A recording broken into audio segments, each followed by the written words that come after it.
बड़ी वड्डी हस्ती हैं जी। बिल्कुल। ते इतनी वड्डी हस्ती देखो किवें रुलदी पई वो गल है।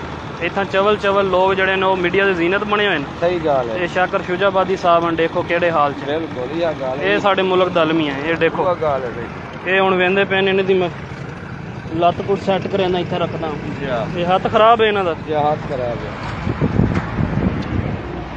देखो ये मुल्क दा कितना वड्डा शायर है। सच्ची गल है। ये वसेब दा है अपने जनूबी पंजाब दा। बहुत वड्डा शेर पंजाब दा शाकर शुजाबादी साहब हैं। बिल्कुल।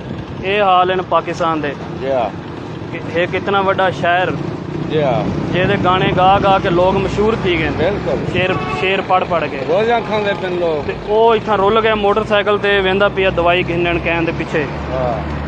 ते हाथ उत्ते सोजश है ते पईया मसला है। जेड़े क्या आखे बंदा हुण कल दे जेड़े हैं ओ सैलेब्रिटी बने वदे ते बे कुछ बने। अल्लाह पाक सेहत देवे यार। इन्हां को तुस रेस्ट करावना ही थोड़ी देर। ये पुल क्रॉस करे सो ना जनाब अगे मच्छी वाले बैठे उठां वालो चार पाइया हैं उठां इन्हां को रेस्ट करवाओ थोड़ा पानी शानी पिलाओ थोड़ा ओके थी। तुस आप कहें बंदे को पीछे बुलावना ही ना बस बंदा कोई भी आई कहना नहीं ये तुस गलत ही की है।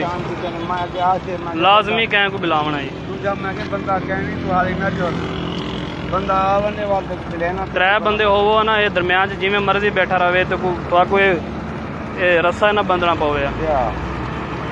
केड़े हाल च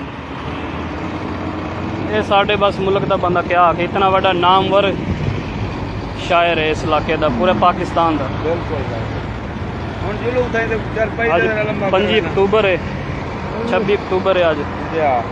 चलो अल्लाह खैर करे घिन वंजो अल्लाह सेहत देवे शाकर साहब को। ठीक है शाकर साहब। ठीक है सर। ठीक है मेहरबानी।